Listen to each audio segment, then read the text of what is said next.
नगर उन्नयन विभाग तरफ आमर सहरांचल जनसंपर्क एवं नागरिक भागीदारी कार्यक्रम को किपरि भाव में आम लोक पहुँचा आमर जिलापाल आदेश अनुक्रमे आम ओडिशा माटीर प्रथम वर्ष रज पर्व को भव्य रूप से पालन करवा नुआपड़े यहाँ केमती आम सुसज्जित भाव में करने आम जिलापाल महोदय आदेश देते अनुकूल्य आमर DSW madam state bank of India आमर बीडीओ ब्लॉक सहयोग में आमर एनएससी तत्वावधान कार्यक्रम यह रज पर्व खुशीर पर्व आनंदर पर्व यह ओडिशा माटीर गर्व और गौरव पर्व यही कार्यक्रम में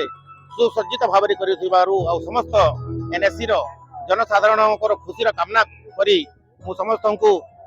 अभिनंदन जनाऊँ। यही कार्यक्रम में आम दोली करूँ आम डीएसडब्ल्यू मैडम तरफ आमर रज पिठा और पानर व्यवस्था कराई ठंडा पानी जल व्यवस्था करी दोलीर व्यवस्था कराई आमर सहरांचल जो स्कीम अच्छी पीएम स्वनिधि योजना स्ट्रीट भेंडर मान ताहार कि प्रकार में प्रोत्साहन कर व्यापार कर स्टल देकर केमती व्यापार प्रोत्साहन कर दिगरे आम कम कर चलीचु दर्शाइवाई कार्यक्रम कराऊँच आगामी दिन में केमती आम सहित लोक जोड़ी पारे एनएससी विश्वास करेंगे और सहर शुभ हम से मंगल कामना करुँ।